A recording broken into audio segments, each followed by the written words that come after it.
Hi friends, ఈరోజు అయితే కొబ్బరి రైస్ అయితే చేసుకోవచ్చు. నేను ముందుగా కొబ్బరి కూర తీసేసుకుని వాటర్ అయితే తీసేసుకున్నాను. మనకు కొబ్బరి కూరతో పని ఏమీ లేదు, కొబ్బరి వాటరే కావాలి.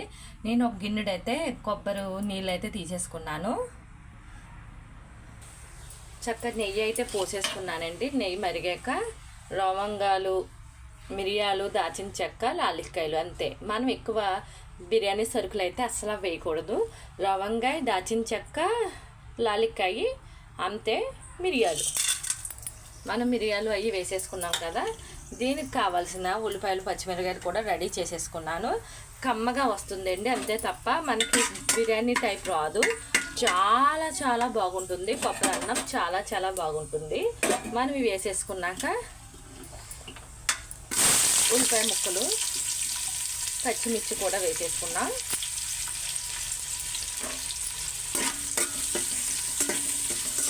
దీనికి సంబంధించి పుదీనా కానీ కొత్తిమీర కానీ ఎక్కువగా వాడకూడదండి కొబ్బరి రైస్కి.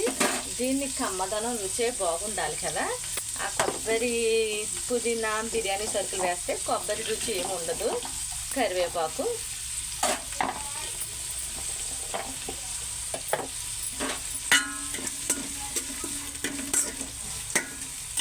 జీలకర్ర, ధనియాలు అటువంటివి కూడా వేయకూడదండి.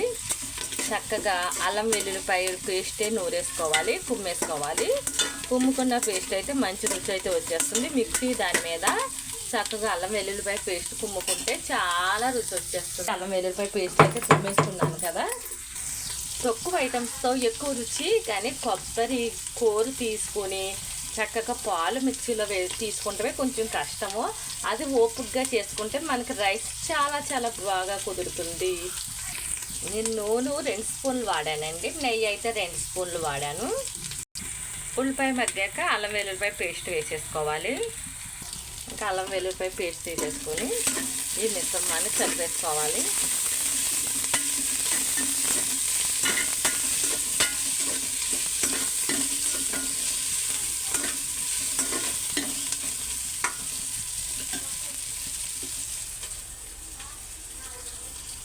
కొంచెం పసుపు వేసుకోవాలండి. ఎందుకంటే మగవాళ్ళు తినేది ఎప్పుడైనా ఫుడ్ కొంచెం పసుపు వేసుకుంటే మంచిదని వేసుకుంటాం తప్ప మామూలుగా వైట్గా ఉన్న రైస్ బాగుంటుంది. కానీ పసుపు వేస్తాం వల్ల మంచిది కదా ఆరోగ్యానికి. కారం కట్ట ఏమి వేయకూడదండి, ఓన్లీ పసుపు, ఉప్పు, ఇంకంతే. మనకి అయిపోయింది కదా. ఇంకా మనం ముందుగా తీసుకున్న కొబ్బరి పాలు గిన్నెడు తీసుకున్నాను నేను. ఈ కొబ్బరి పాలు ఈ గిన్నెడు తీసుకున్నాను కదా. ఈ గిన్నెడు తీసుకుంటే దీని సగం బియ్యం తీసుకోవాలి. కొలత పక్కా కొలత అనమాట. గిన్నెడు నేను పాలు తీసుకున్నాను కాబట్టి సగం బియ్యం తీసుకోవాలి.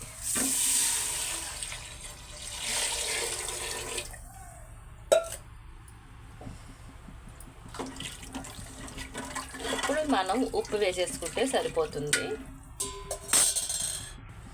నేనైతే ఉప్పు వేసేసుకున్నాను. తగినంత ఉప్పు వేసుకుంటే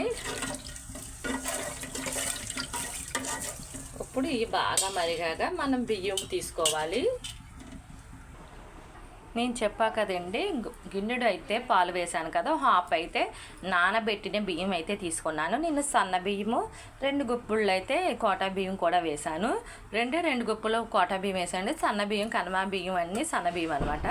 నేనైతే ఇది 10 నిమిషాల ముందుగా అయితే నానబెట్టేసుకున్నాను. మనకి నానబెడితే ఎక్కువగా మనకి ఎసల్లో ఎక్కువగా ఉడకక్కల్లా స్పీడ్గా మనకి రైస్ అయితే అయిపోతుంది. అందుకంటే నానబెట్టుకుని పక్కన పెట్టుకున్నాను. మనకి ఎసరు మరిగాక మనం బియ్యం పోసేసుకుంటే సరిపోతుంది. మనకి మరుగుతాకి వచ్చిందండి చక్కగా.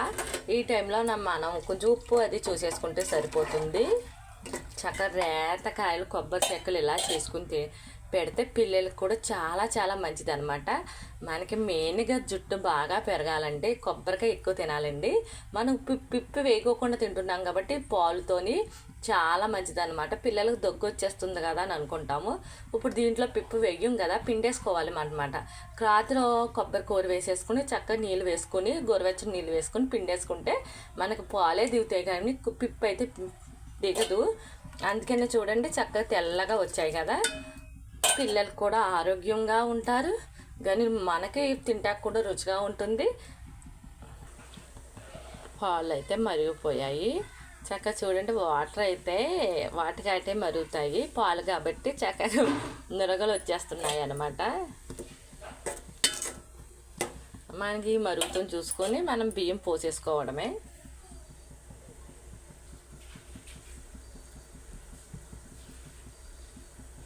పెట్టుకున్న బియ్యం అయితే పోసేసుకోవచ్చండి బిర్యానీలోకి. అదే కొబ్బరి అన్నం.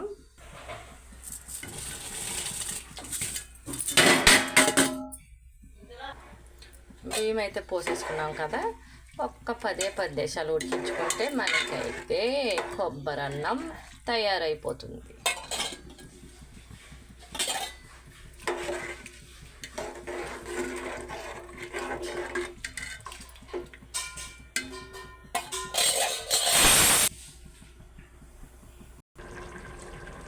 ఇంకా 5 నిమిషాలు అయితే మనకి రైస్ అయితే అయిపోతుంది. 10 నిమిషాలు అనుకున్నాం కానీ 10 నిమిషాలకు అయితే రైస్ అవ్వలేదు. ఇంకొక 5 నిమిషాలు అయితే మనం ఉడికించుకోవాలి.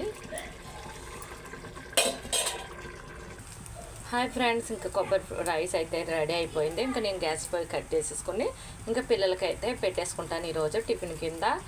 ఈ వీడియో నచ్చితే లైక్ చేయండి, షేర్ చేయండి. ఇలాంటి వీడియోస్ కోసం మరికొన్ని చిన్న చిన్న వంటలతో మా ఛానల్ పేరు గీతా నేచురల్ లైఫ్.